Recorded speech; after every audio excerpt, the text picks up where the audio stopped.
Welcome to the presentation on African history, the evolution of racial slavery, and the making of the Atlantic world economy. And those three topics will frame our discussion for today. I really want to think about African history before 1300 or 1400, before Africa is really engaged in the transatlantic slave trade and racial slavery is institutionalized.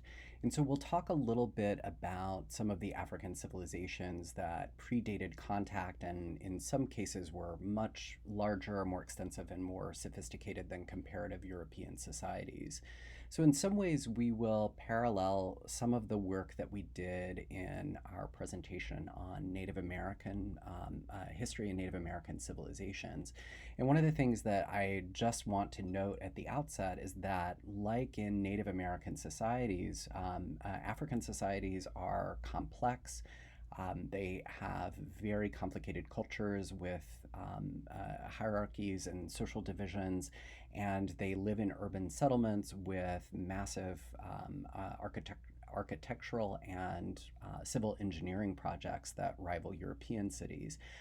So in some ways, what we want to do is sort of decenter this idea of European civilization, technological and intellectual superiority, because especially in the case of Africa, that is untrue. So the second thing that we want to think about is the evolution of racial slavery. And you'll notice that I use this word racial slavery. Slavery is general to human history. It exists in virtually all periods of human history and at all times, including in the present day, where slavery is an important component of international sex trafficking and agricultural work. And it's estimated that as many as 25 million human beings today are in some system of slavery. Racial slavery in the transatlantic world, the slavery that flourished between about 1500 and 1850, is slavery that is based on the idea that some people are enslaved simply because of inherited features. So that is sort of what we mean when we refer to as racial slavery. And race is this idea of inherited characteristics. There are, of course, other ways of thinking about difference. Prior to the 1500s or the 1600s, certainly Africans, Europeans, Asians noted physical differences between them, but the supposed causes of those differences are not explained the same way that race explains those differences. Race explains those differences as a set of inherited characteristics that are not just physical differences, but also describe intellectual capacities and physical capacities. And so one of the ideologies of race and racial slavery is that Europeans are too sophisticated, too intelligent, too free to be enslaved, and that Africans are especially suited for slavery because they are hardy, they do not feel pain, they can work harder and longer hours. These ideas are lies, right? This is pure, what cultural critics would refer to as like pure ideology, right? There's no real connection to the real world, but these ideas carry the weight of truth, and they organize laws, and they organize behavior, and they organize interactions, even at the person-to-person level. So the final concept that I want to think about is the Atlantic world economy. The Atlantic world, the concept of the Atlantic world is really a historical concept. In the 1500s and 1600s, Europeans, Native Americans, and Africans are not referring to the Atlantic world. They might refer to the Atlantic Ocean. But the Atlantic world is a concept that historians have created in the last 30 or 40 years to think about the ways in which the Atlantic Ocean organizes the economies along the shore and creates the economic context for colonialism. And of course, the most important feature of this economy is slavery. Nothing about the economic or any other aspect of the history of this period can be explained without the central role of slavery. If it were not for millions and millions of people whose bodies were turned into commodities, the wealth system of slavery would not have existed. If it were not for millions and millions of people working for quote unquote free, of course, it's not free to them. They pay in blood, sweat, tears, you know, 10, 20, 30 years off their life expectancy. So it does certainly cost something to African Americans, but it's free to Europeans. And that free labor is really the dynamo of what we call the New World. If that component did not exist, colonialism as we know it would not have existed. And it's very, very unlikely that Europeans would have achieved any success whatsoever in the quote unquote New World because they absolutely had to have African labor in order to do it. It goes without saying that Africa has civilizations, and in fact, some of the oldest civilizations in the world. By many measures, the oldest civilizations in the world are in Mesopotamia, and the second oldest are in the Nile region in Egypt. So there are some of these areas outlined on the map. You'll notice in East Africa, Kush and Nubia, these kingdoms are connected to ancient Egypt and are many thousands of years old. And one of the things I would also just like to emphasize very quickly, because our movie industry has whitewashed a lot of this, ancient Egyptians did not look like bronzed, you know, white Hollywood stars. They were a multiracial kingdom. In the kingdom of Kush and Nubia, in particular, inhabitants are described as having dark skin. This is not seen as a sign of anything other than physical difference. And by the way, in the ancient world, even among ancient Greeks, who are in some ways among the most hierarchical of ancient societies, there's no real distinction between white and black people. There's no understanding that it confers certain capabilities or disabilities. So all of those ideas that are developed in the context of transatlantic slavery are not in existence. So you'll also notice that there is a region in West Africa as well, that's associated with the southern edge of the Sahara Desert. And one of the ways that we might think about the Sahara Desert is not as, you know, a desert, but almost as an ocean. And there are lines and trade routes that traverse this big ocean of sand. And there are outposts or oases that dot this region. But it is not really truly uninhabited. It's being traversed all the time, and in fact is one of the most important economic routes in the ancient or even in the early modern world. Gold, ivory, people, salt, all of these goods and commodities pass back and forth over the Sahara. Almost all of the gold that is used in the European economy after the Roman Empire comes from sub-Saharan Africa, and it comes from these trading networks. So a lot of these empires that you see in West Africa have built up pretty sizable cities between about 0 CE and 1000 CE in the current era. So up until about 1,000 years ago. Further south, there's a region around Zimbabwe that is also an ancient trading route. It exists between different gold fields and ivory routes. So gold and ivory is one of the major commodities that comes out of this area. The Great Walled City of Zimbabwe is, and I'd encourage you to look some of this stuff up. These are suggestions for interested people to go on, Google and Canopy and Library Adventures, Wikipedia holes, and that kind of thing. At any rate, Zimbabwe structures are some of the largest in the ancient world. So, again, this is a history that is not taught. It's not something that is the focus of attention, particularly from the perspective of the sort of Eurocentric versions of history that we've heard. Certainly, when I was growing up and taking history classes in the 1980s and 1990s, there were no mentions of these civilizations, even though we did learn about Egypt, and in our textbook, all of the Egyptians were white. So this is a history that often gets left out, and it's an important component of the transatlantic slave trade, because ultimately, there's this idea that Europeans showed up, they took advantage of people who were not technologically sophisticated, and that's not really true. When Europeans showed up, there were extensive civilizations and societies and trade routes, and in some ways, Europeans essentially colonized those in order to create a transatlantic slave market. They simply moved what was an internal captive-based economy where people are moving back and forth.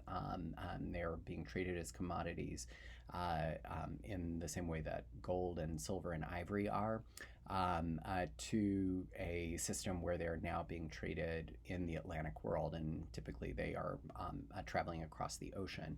When that transition occurs, and this is something I'll emphasize later, it's important to note that the system of slavery changes. In the African captive economy, where enslaved people are passed back and forth between different kingdoms and ethnic groups, it was totally possible to be emancipated. It was even possible for enslaved people to reach the highest echelons of many African societies.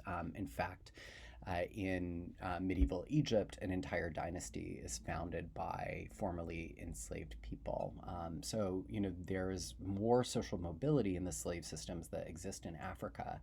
In the context of transatlantic slavery, not only were you enslaved for life, and while manumission does occur where people are freed, it's rare and it's also restricted by the law.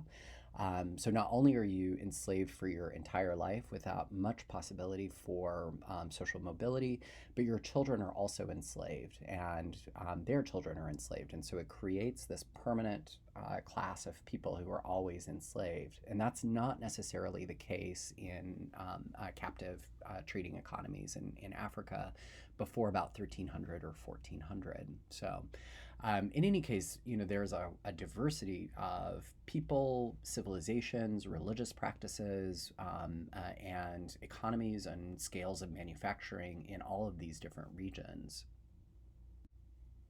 This is just another illustration of some of those geographic zones, geopolitical zones. Most of these empires are founded well before 1400. Some of them have ceased to exist by the time of the origins of the transatlantic slave trade. So, for example, Ptolemaic Egypt is very old. So there's no chronological organization or indication of this map, but the most recent empires in 1300 or 1400, which is about the time that the transatlantic slave trade really gets going, are mostly located in Northwest Africa, just south of the Sahara Desert. And most of the areas are under the control of the Mali Empire. So, this will figure prominently in our lecture today, and I'll talk about some of these regions in a little bit more detail. The other region that I'd note is in East Africa, and that's the Kingdom of Axum and Christian Ethiopia. And these parts of Africa were some of the oldest parts of the world where Christianity is practiced. They are also somewhat geographically isolated from the trade routes of the time, which are trade routes that connect Africa, Europe, and Asia. And so as a result, this sort of independent cultural region, geographic zone, economic zone kind of grows up. Europeans really don't stumble on it until the 1400s or 1500s.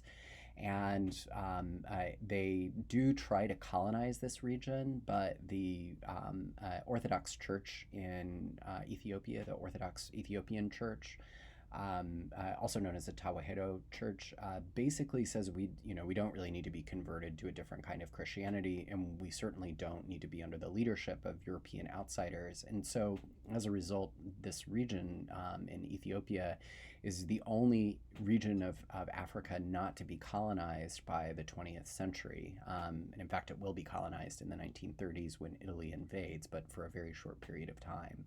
So, at any rate, this gives you a little bit of a kind of geographic, geopolitical context for some of these cultures. I have a timeline here on this slide, and so you might pause so that you can pay attention to some of the information there. But what I want to sort of convey with this image is the location of the gold fields in West Africa, which are probably the site of the most important economic activity until the birth of the transatlantic slave trade. Most European gold in the era comes from Africa. In fact, most gold in the quote unquote old world will come from this region in Africa. And the rulers of some of these areas, particularly Kumbi, Timbuktu, Gao, are mostly rulers because they have consolidated control of the gold trade. And the rulers in sub-Saharan Africa typically maintain power by establishing institutions where for every ounce of gold that's traded outside of the kingdom, the emperor keeps 2 ounces or the emperor keeps 1 ounce. And typically this is how rulers maintained power in a lot of these kingdoms. In Greater Zimbabwe, Great Zimbabwe, the emperor of that region, the king or ruler of that region, had the same kind of rule about ivory and gold as well. And so this kept, some of the wealth from leaving the kingdom. And it also allows the local ruler to give out some of these commodities to people that are just below him and to kind of establish power and wealth sharing. So at any rate, when you're looking at this map, you are looking at trade routes along this, you're looking at stops along these trade routes. Most of what is passing back and forth through the area is gold and goods in payment for gold. There are other commodities that also pass back and forth as well, though. There are things like textiles. Ivory is a very, very important commodity and also a very expensive commodity. And also salt, which is probably the most important internal commodity. Salt was traded for gold frequently. Salt was far more valuable than gold in some cases because you have to have some sodium to live, and particularly in the desert, salt becomes the difference between life and death, or quality of life and death. So at any rate, this gives you a little bit of a geographic illustration of this region. The most powerful empire in sub-Saharan Africa in the period we're discussing, between about 1000 and 1500 AD, is in West Africa, located in between present-day Ghana and Mali, and some other West African states. And the three major cities are Kumbi, Timbuktu, and Gao. And you'll notice, the Ghana Empire comes first, and then there's the successor Mali Empire, and then finally the Songhai Empire. And what we're looking at is waves of different ethnic groups basically taking control of this region. But the economy kind of stays the same. The structure of the buildings stays the same. So the expansion of this region is really kind of based on a group of successor states. One of the things that you might notice is the city of Timbuktu. Timbuktu is kind of the intellectual capital of the region. Pardon me. In the period between about 900 and 1100 CE, this region becomes Muslim, and Timbuktu emerges as a major center of learning. There's a massive university that's built there, and what is, at the time, the largest library in the world. Timbuktu has volumes from all over the world, including from Europe. And, interesting fact, in Europe in the medieval period, a lot of books from the ancient world were lost or burned. They were considered unimportant because they were written by people that weren't Christian, or they were considered evil.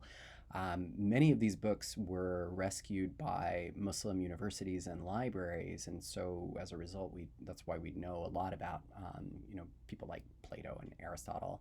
A lot of their writings were preserved for us in some of these repositories, like the library at Timbuktu.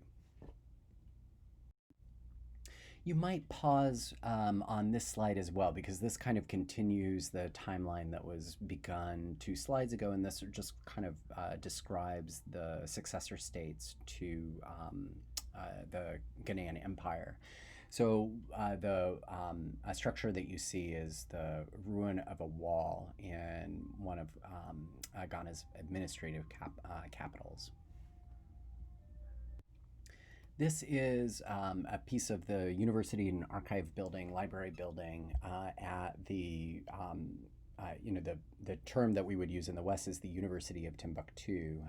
At the time it was built and at the height of its influence, it was probably the largest library in the world and the largest center of learning in the world. In addition to religious and philosophical texts, scientific research and astronomical research was undertaken at the library. It's one of the oldest continuously operating libraries in the world, even though its collection was actually threatened as recently as 2012 and 2013 by branches of um, ISIS and Al Qaeda. So the library itself is very, very, very vulnerable. And indeed, a lot of this history is very vulnerable, not only to just the ravages of time, but also to some of these political conflicts. When the Ghana Empire saw the ascendance of the Mandinka ethnic group, the a kingdom kind of transforms into the Malian Empire. And the Malian Empire is considered one of the wealthiest societies to ever exist. The leader of Mali, or the most important, the most famous leader of Mali, is a king named Mansa Musa. Mansa Musa is a figure who is renowned both in Europe and in the Middle East. He is the most important gold trader of his time.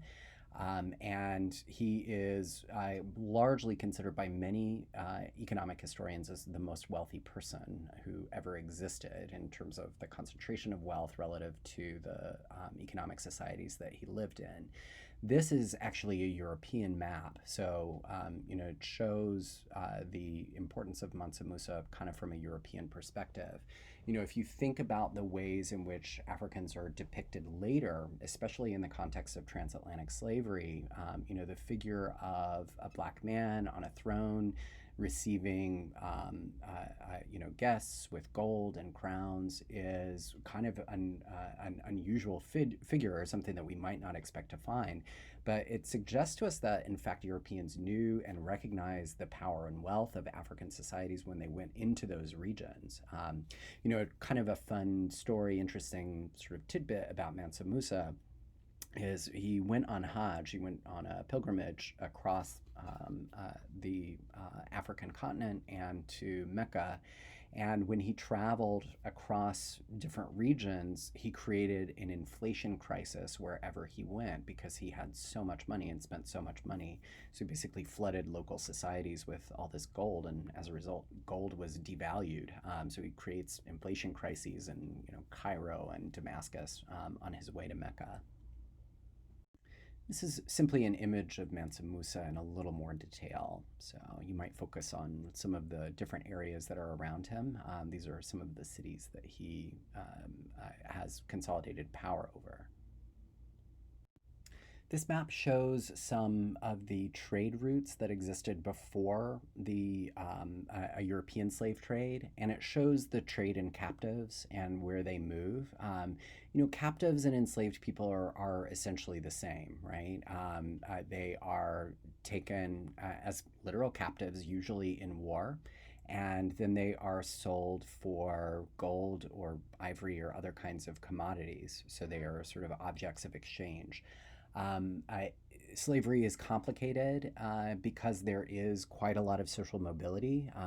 People frequently find themselves emancipated or even adopted by high-ranking figures in Islamic society, and this is also true of Christian society as well, but it's more rigorously enforced in Islamic society. In Islamic society, it is taboo to enslave other Muslims. So as people convert, they are eligible for manumission.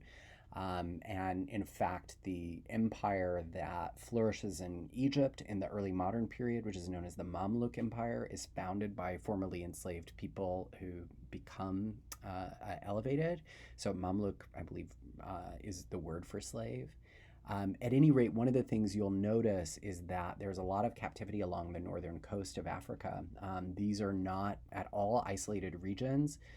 These regions are on the Mediterranean, and there are extensive trade links between southern Europe and North Africa in this period.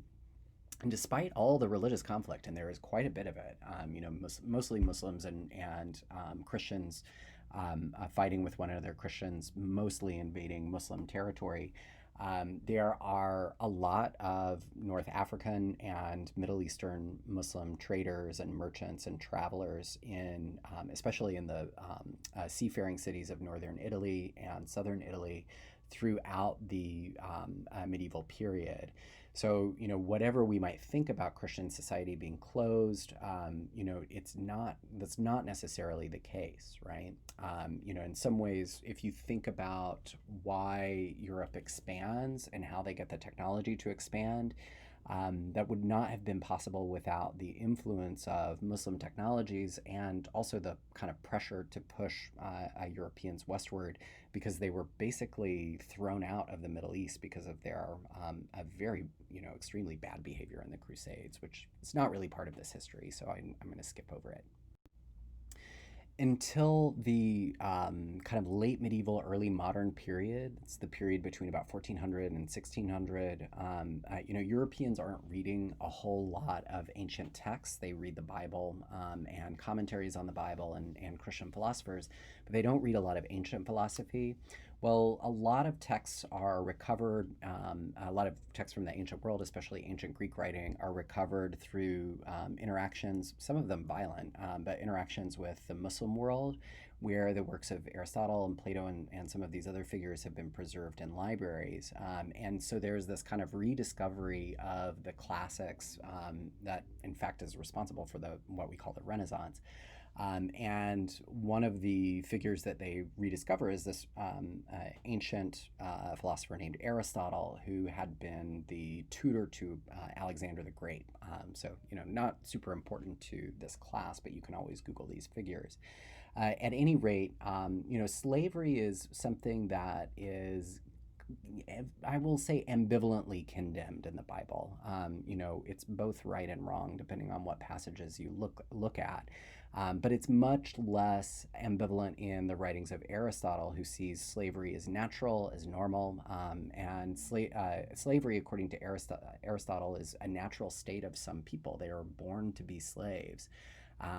And this creates some of the ideas that will eventually inform the notion of race. Europeans will use the ideas of Aristotle to argue that Africans are natural slaves and that they should be enslaved. Keep in mind, Aristotle never said this. He had no comment about race, even though we know the world that he lived in was racially and ethnically diverse. So this is clearly a distortion that's used by Europeans because it suits their economic purposes. Slavery is also common in Europe. It was central to the organization of both Roman and Greek society, and it persisted after the fall of Roman society. But slavery is also expensive, and in some ways, it needs to be sustained by demand. If you look at the European economy after the fall of the Roman Empire, which is between 400 and 500 CE, the European economy kind of craters. And so as a result, wealthy people don't have the same amount of money that they had in the past to buy and sell other human beings, at least not on the large scale that they did in the Roman Empire. That said, slavery still persists, and Europeans are, in fact, enslaving other Europeans in some cases.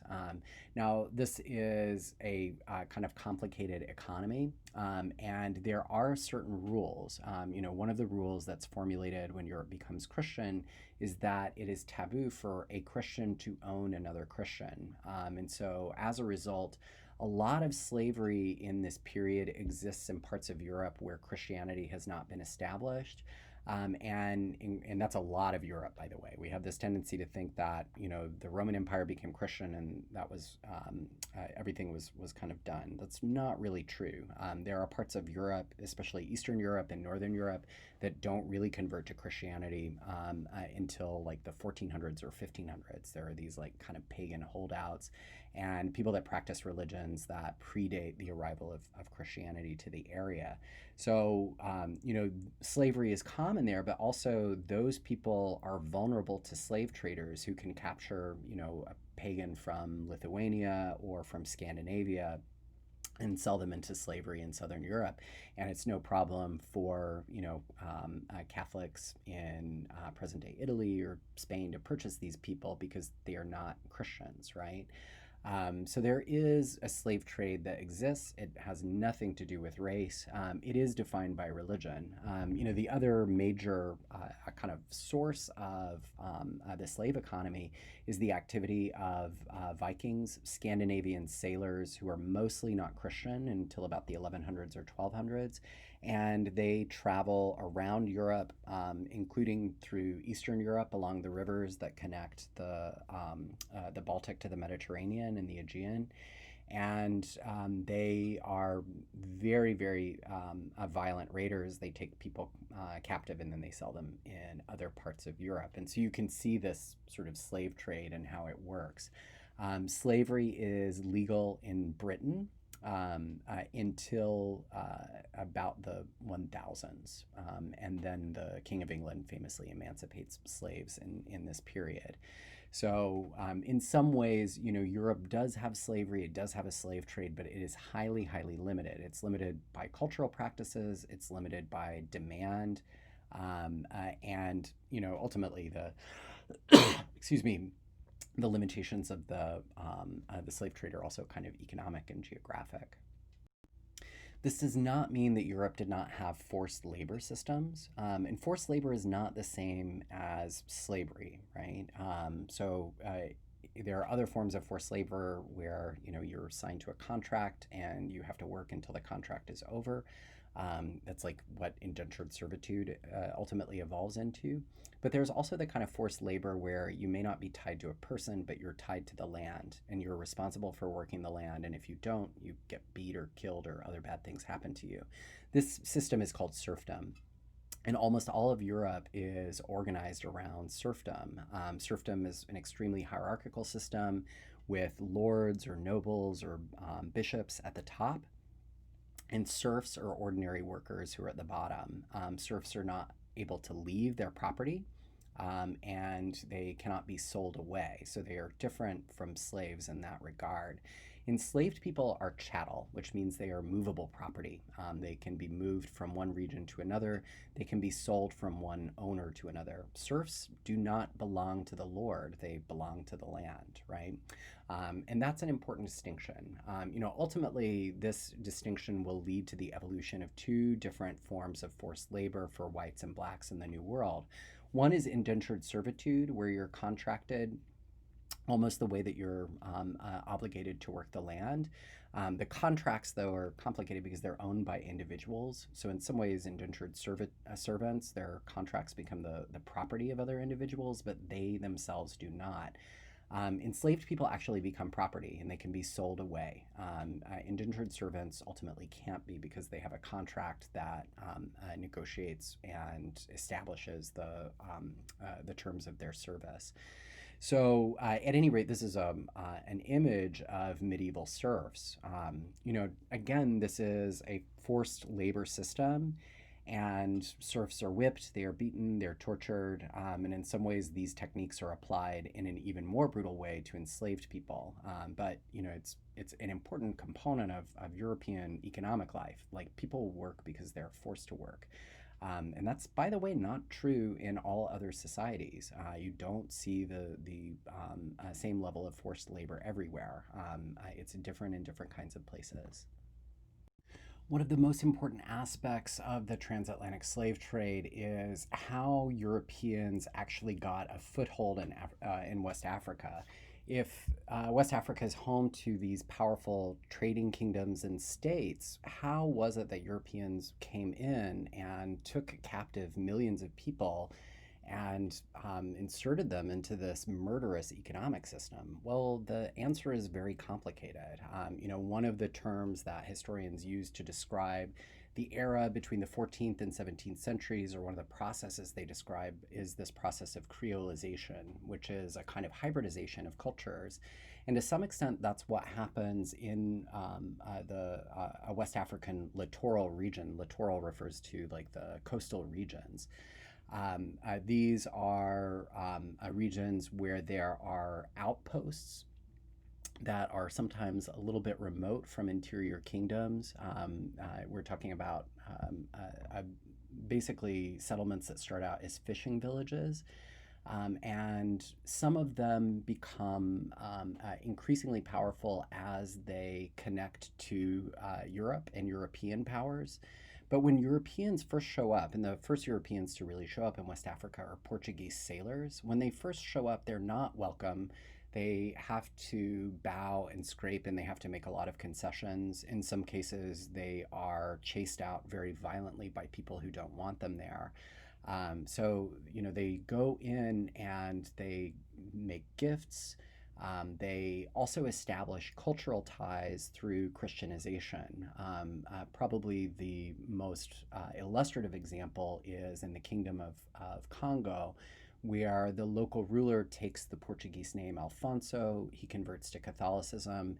He sends his son to Portugal in order to be educated. And ultimately, this cultural tie around religion creates the basis of a very lucrative trade in human beings. And the Kingdom of the Congo, spelled with a K, which is actually in present day Angola and Congo, is one of the most important early regions for the slave trade. And ultimately, the king of Congo will, I don't know if create a model is the right word, because it's not like other people are copying him. It's just that this is the a sort of economic model that emerges. But eventually, the king of Congo starts raiding the interior of Africa for captives so that he can trade them to Europeans for the goods that he desires. And these goods are like cloth and spices and crops and decorations and these kinds of European commodities. But especially after the 1500s, these commodities are guns. And so it's warfare technology. This warfare technology actually fuels the slave trade because it gives rulers like the king of the Congo and his vassals the power to use gun weaponry, right? And this makes them much more efficient at capturing people.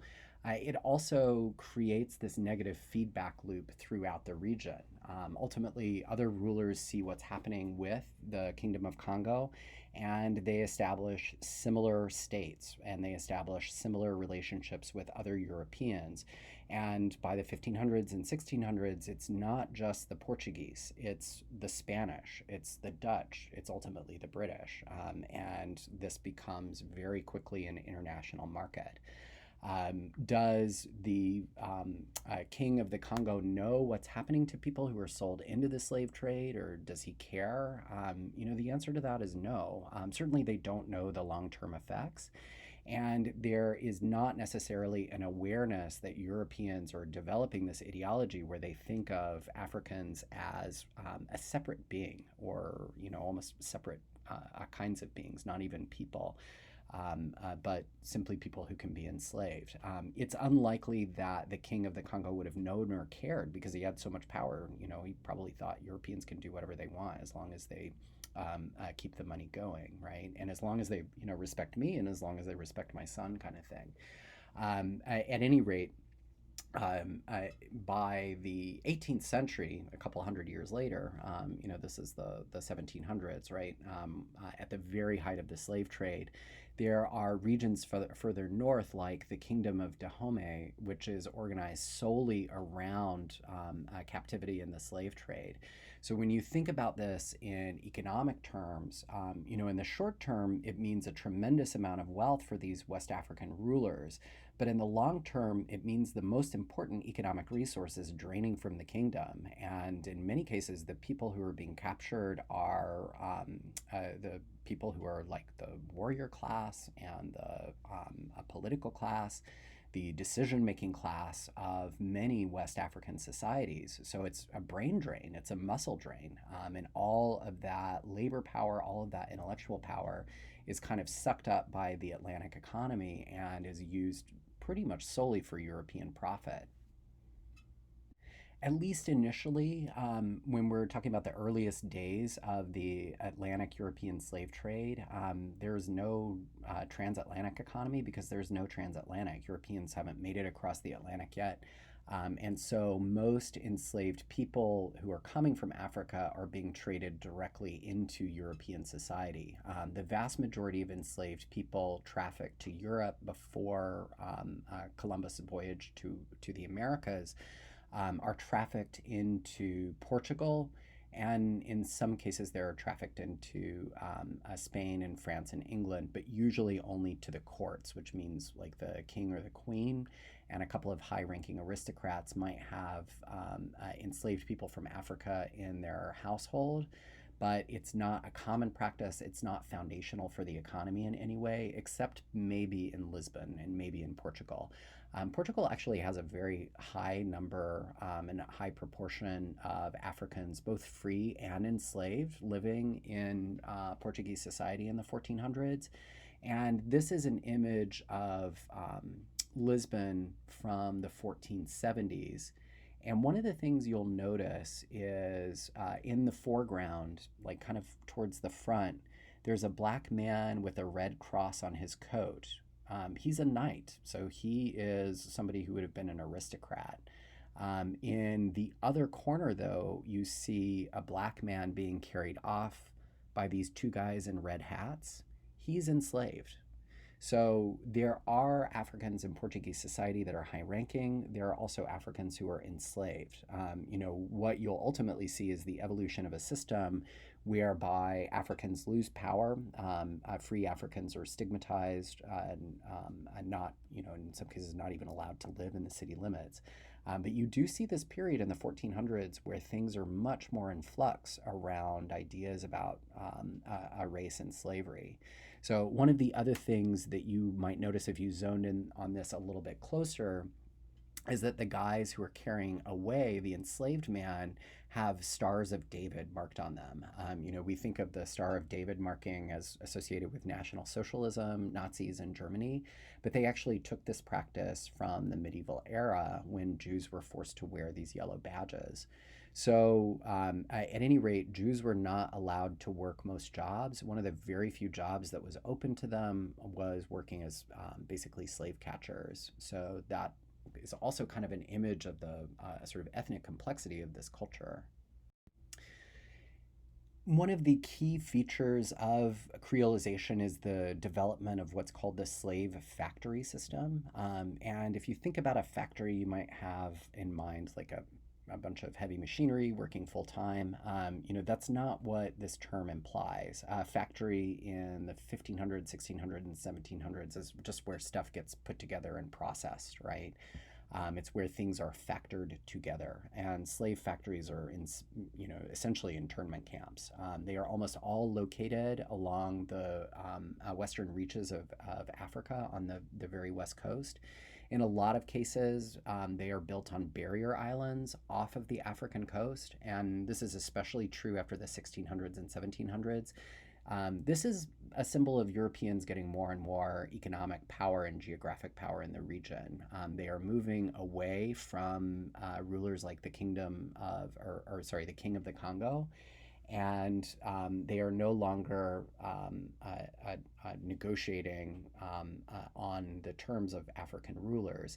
Instead, they are taking captives, they are moving them into these internment camps, into these factories where they are held, anywhere from a month to a year. And if they survive the horrible, unspeakable, unsanitary conditions of these internment camps, they are put into an even worse situation on slave ships and they're shipped across the Atlantic. So survival rate in this process is estimated at 40 or 50%, right? It's about the survival rate of concentration camps during the Second World War. And I hate to keep harping on this, but the reason I bring this up is because this system of slavery is not just forcing people to work, it is a form of genocide, right? There is no doubt about it. It fits every single definition of the term. At any rate, this is an image of a map of one of those slave factories. This is located in the British zone of control in West Africa. And you'll notice there's like a town or a settlement in the background, and this is where the white soldiers and sailors and maybe their families would have lived. And then you can see the slave factories themselves have these walls, and so there's a kind of almost like a prison, right? And you'll notice at the very, very, very bottom, there's a man being carried by a litter. He's like kind of in a carriage. You see like the canopy on top. This would have been the African ruler who is bringing captives in order to trade for goods, right? At any rate, this is an important feature of this slave economy. Historians have looked at institutions like the factory and also the slave ship, and they have noted that this is kind of the moment where human beings become chattel, where they sort of lose their identities and they are sort of forced to become something else, not human beings, but slaves. And of course, enslaved people resist this. They resist this in a variety of ways. They resist this privately in their own minds, but they also resist this more directly through confrontation, through revolts. And there are revolts at slave factories and particularly on the slave ships throughout. The slave ships themselves, though, are the deadliest, in what's referred to as the Middle Passage, is sort of the deadliest feature of the transatlantic slave trade. As I mentioned before, mortality rates are exceptionally high, and you can see why when you look at this illustration of a slave ship. People are stacked literally on top of one another. They cannot move. They're chained together. There are no facilities to use the bathroom. So as a result, the microbes that people's bodies produce just kind of circulate. If you get out of line, or if the slave captain decides that the shipment isn't worth it, then you could be thrown overboard to the sharks. And there were so many people thrown overboard in these ships that sharks used to follow the ships from one side of the Atlantic to the other. There are several instances where slave captains decide they can get more for their cargo through insurance than they can through the sale of people, and so they simply dump them overboard. It is not possible to generalize or really kind of compile the brutality of this system in just a few minutes comments. It is extensive. It is everywhere. At any rate, the Middle Passage in particular has been described as part of a genocide that in West Africa is known as the Maafa, a catastrophe, right? Not unlike the Holocaust or the Shoah.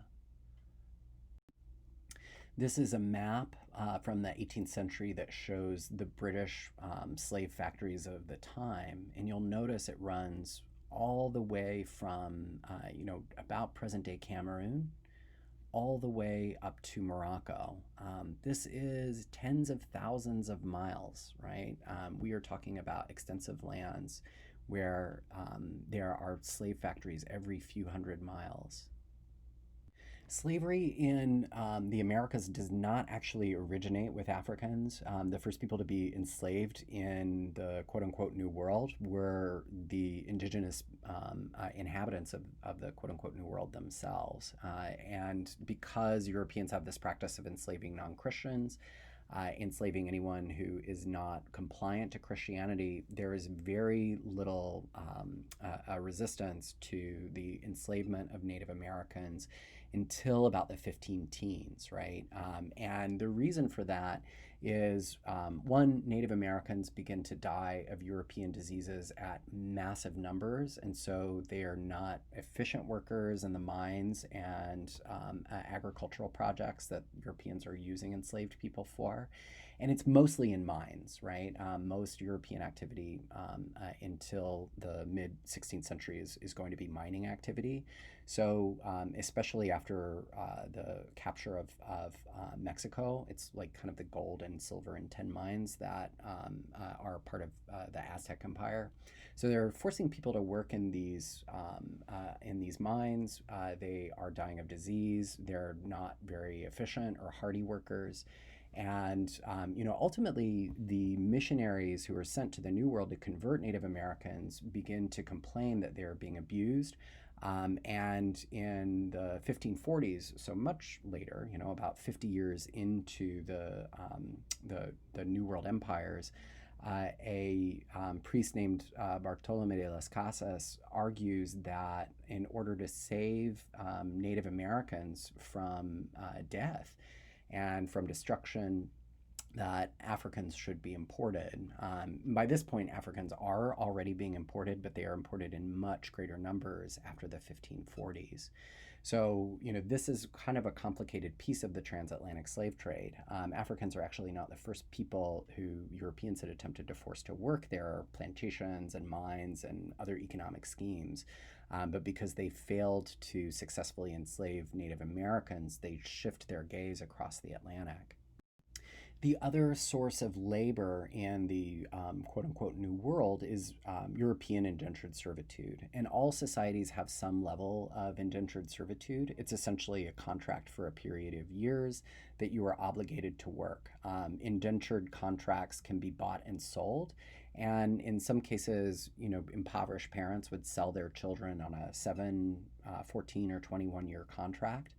And that child would be obligated to work as an indentured servant. Well, if your contract is owned by somebody who's going across the Atlantic, then you go with them, right?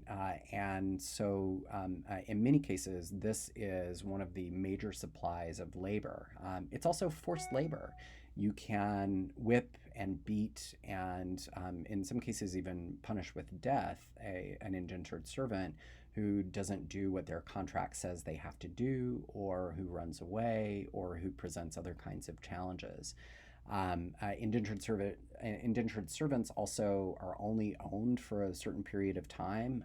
So there's some suggestion that, at least in the early years of slavery and indentured servitude in Virginia, that enslaved people are treated slightly better because they are commodities for life, they're properties for life.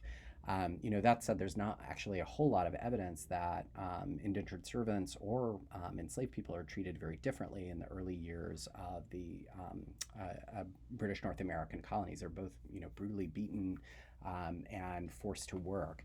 There's also a lot more solidarity in those years, and so one of the things that will develop are techniques to separate these populations from one another to prevent them from getting together and basically overthrowing the top hierarchies of society.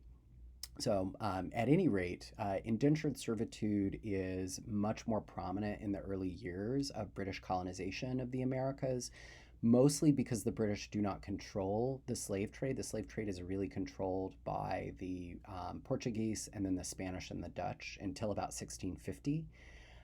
And as a result, the British Empire relies more heavily on indentured servitude in Virginia and in the New England colonies.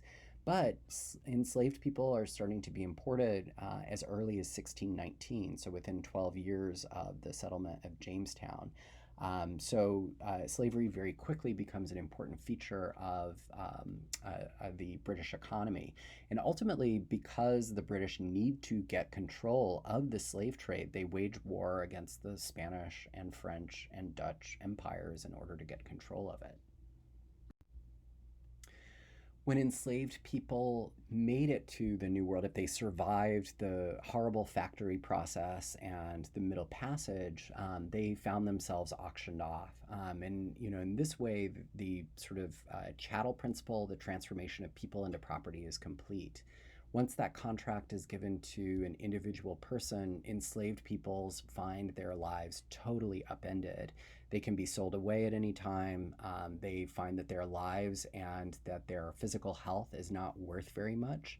In some ways, as a result, this is where you see the kind of ultimate dehumanization of enslaved people is kind of at the auction block. Once again, there are rules that are formulated that say only certain people can be enslaved. They are enslaved for life, and their children are enslaved for life. And so the descriptions of physical features, of capacities, this is all kind of indicative of the long-term economic use of human beings.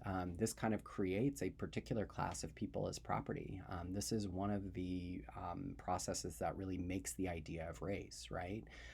Ultimately, you will find enslaved people on the auction block, and all enslaved people in the New World are of African descent, or in some very, very early exceptions, Native American descent. Um, there are whites who are forced to work. There are indentured servant contracts, but you will never find a white person on the auction block, right? And this is sort of the difference between indentured servitude and other forms of forced labor and slavery, right? It's sort of the chattel principle. This has profound implications for the lives of enslaved people. Not only can they be bought and sold away, but their children can, their families can. And so you have here in the auction block all of the sort of institutions of dislocation and instability that characterizes African Americans' lives in slavery. This map shows some of the locations of enslaved people and where they were sent. And by the 17th and 18th centuries, the sort of marketeers of the slave trade, people who are like advertisers, start to talk about the different features of different kinds of enslaved people from different regions. So people from West Africa who are from certain ethnic groups may be associated with, like unruliness. So the Igbo, for example, and the Mandinka ethnic groups are seen as people that are resistant to slavery. In some cases, this means that Europeans may prefer enslaved people from elsewhere. In other cases, it simply means that they will be more brutal with people once they learn that they are from one of these regions. At any rate, this just kind of shows some general geographic features of the transatlantic slave trade. By about the 1600s, the features of what we refer to as the triangular trade are totally recognizable. And the triangular trade is just kind of a booming business that expands on links and networks that have been around since the 1400s. Basically, this is a fully institutionalized economy where raw agricultural and mineral products are shipped out of the quote unquote New World. These products are mined or grown with slave labor. They are sent to Europe, where they are either consumed or they're turned into some manufactured good. These manufactured goods are then sent to Africa. And the most important manufactured good by the 1600s and 1700s are guns, right? They are sold for enslaved people. Those enslaved people are sold to New World clients who then sell goods to Europe, who then sell manufactured products to Africa. And you can see how the system just is a feedback loop, right? It sort of feeds itself. Nothing's going to stop this system. Nothing makes it less profitable. In fact, it becomes more and more profitable every day. So if there's going to be an end to the slave trade, it's not going to occur because of economic collapse from the inside. It's going to require some kind of political intervention from the outside. It's going to require resistance from enslaved people themselves. And ultimately, that is exactly what happens. For our purposes, we might kind of focus on the history of the slave trade in the British zone of influence, since we'll ultimately end up there with the United States. In some ways, if you look at the origins of British involvement in the slave trade, it has very little to do with the North American colonies in Virginia or New England. Instead, the British show up to the Caribbean, and its sailors and privateers wage war on Spanish and French settlements in the area. They take them over, and they either take over sugar plantations or they develop new sugar plantations. And sugar is an extremely valuable commodity. It's probably the most valuable commodity in the New World. It's also, like many commodities that come out of the New World economy, it's addictive. Like once you have a little bit, you want more. And so it's a perfect market in some ways, right? The other, major addictive economy is obviously tobacco. And it's also very labor intense. It requires a lot of processing. Sugar is used to create. Sugar is not a finished product anyway. The cane is used to create sugar as a refined product. It creates molasses, and it creates rum, or distilled sugar alcohol. All of this is very labor intense and requires the work of thousands and thousands of people. And so, if you look at the numbers and where most people are going, for most of the history of the British Empire, the destination for enslaved people isn't North America. It's going to be like Barbados and Jamaica and the islands of the Caribbean. From there, enslaved people are sold into North America. And so, we are talking about a kind of smaller region within the triangular trade that opens up between the British Caribbean and British North America. And the most important commodity, of course, is human beings, right? It's enslaved people. The other important slavery zone in the New World economy is going to be in the New Netherlands colonies. And the Netherlands is a country in Northern Europe. The Dutch, the Netherlandish, will use that term kind of interchangeably. But the Dutch show up in the Caribbean and North America around the same time that the British do. The Dutch are mostly a trading economy. They're less interested in setting up a society and dominating the local people, and much more interested in taking advantage of the economic opportunities that exist there. So they start taking over. The Dutch and the Portuguese have very closely related trade routes for most of the 1500s and 1600s. And the Dutch kind of take over the Portuguese slave trade in the 1500s and 1600s. And so, for a brief period of time, for about 50 or 60 years, the Dutch are the dominant force in the transatlantic slave trade. And during this time, they establish New Amsterdam, which is now present day New York City. And New Amsterdam very quickly becomes the most important slave mart in all of North America. Enslaved people are shipped out of New Amsterdam into the New England colonies, and into Virginia colonies. So New Amsterdam does not last very long before it becomes New York, and the economy basically remains the same. What most people do not realize is that when New Amsterdam was founded, after the Dutch purchased the island of Manhattan from Native Americans, is that the first people they brought with them were enslaved people. They needed enslaved people to work. They used enslaved people to lay the foundations and bricks of Lower Manhattan. So it was part of the economy from the get-go. The New Amsterdam colony is, officially founded in 1624. And so this is also kind of an important component of the slave trade. Again, I raise this important historical point because we might note that the origin of slavery in North America is not necessarily the South or the plantation system. It's the sort of slave markets of what will eventually become New York City. One of the other features of slavery is the multifaceted layers of violence. And so this is something we'll revisit later, especially when we start talking about the connections between this era and the antebellum US, and especially when we start reading Deborah Gray White's Aren't I a Woman? But one of the aspects of violence is sexual violence. And this is something that manifests most with enslaved women, although we also see quite a bit of sexual violence, rape, right, against enslaved men. One of the features of slavery in the first 2 or 3 centuries is that most of the people that are imported into the Americas are men. The vast majority are men because they are seen as important forms of labor, and women are not seen as good workers. But the people who own slaves, the people who are marketing slaves and selling slaves, also realize that if enslaved people give birth to other slaves, enslaved women have an important role to play in this economy in addition to just being workers. Their bodies can become literal factories of enslaved people. And so, one of the sort of features that develops is the sexual assault and rape of enslaved women by white men.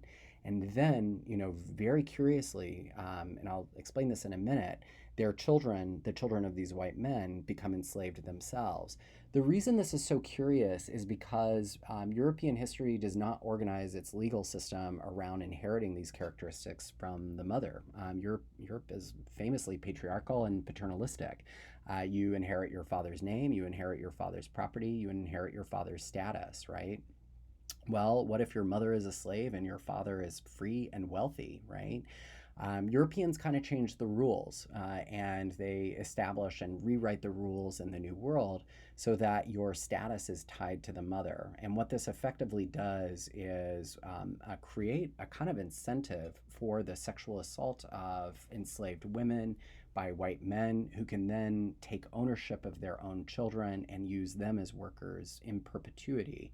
And so, as a result, when you look at the sort of composition or background of enslaved people, in the earlier years, if you were doing like genetic analysis, you might find that everybody has African DNA. But within a couple of centuries, there are different mixtures of African and European DNA. But everybody's enslaved. Everybody has the same kind of status, right? So this is something else that really forms the ideology of race and white supremacy. In some ways, it's about like sex and sexual characteristics that are being kind of passed down in these institutionalized ways and interpreted in these institutionalized ways. One of the other features that we'll really pay very close attention to is how enslaved people negotiated and resisted slavery. And there are a variety of options, none of them pleasant, and none of them truly free, open to African Americans. You can sabotage, right? You can break the instrument that you're using to process the sugar or the plow. But you might get punished, right? You could slow down work, but you might get punished. You could also self harm if your body belongs to another person. You could break your leg or you could cut off your finger in order to kind of limit your productivity. But that is a terrible option, right? The other option is to run away, right? And the Spanish had a word for enslaved people that was similar to the word they used for runaway horses, cimarron, right? Which eventually became the word marron, which eventually became the word maroon in British English. So marronage, as it's known, is running away, right? And in many places, there are lots of places where Africans can run to. It's not always safe because the land and the layout is treacherous and dangerous. There are indigenous people, and in many cases, indigenous people do not differentiate between Africans and Europeans. They are both signs of, disease, coming economic domination and geographic displacement. And so, as a result, there's a kind of almost like a natural barrier. But there are also many regions where there's wilderness, there are mountainous regions, and African Americans run away and they form these free communities there that in some cases last for hundreds of years. So, pictured here is a group of Maroons or runaways in Suriname in South Africa. And they are descended from people that had run away about 200 years earlier, and their descendants were still free into the 20th century. So these communities often maintain practices and links to African cultures and religions, agricultural practices, economic practices. And so as a result, there is quite a bit of survival. And it's something that I'll emphasize over and over, when we come back to African American history or Native American history. And that is that this is not just a story of destruction and genocide, it's also a story of resistance and survival. And that is important to note, right? Nobody is wiped out. People survive, right? Or rather, nobody is wiped out completely. And it's important not to ignore that history of resistance. This map just sets us up for a little bit of a longer term view of the sort of origins and final destinations of enslaved people. So you might pause here because I don't actually have a whole lot of comments. This is just an illustrative map. And this is a map we will most certainly see again, but I want you to think about the longer term process of this. And so you can kind of see in some ways how the slave economy evolves in British North America. By the period of right around the Revolution, you can see that enslaved people are distributed across the colonies. There's an equal number of enslaved people or a roughly equal number of enslaved people in the sort of middle and deep southern economies. So we're seeing a system that is widely distributed. There are even enslaved people in New Hampshire. So at any rate, this kind of concludes our presentation on the transatlantic slave trade. And I wanted you to just kind of note some of these features in your readings as you're going through your notes. This gives you just a little bit more context. Thank you very much.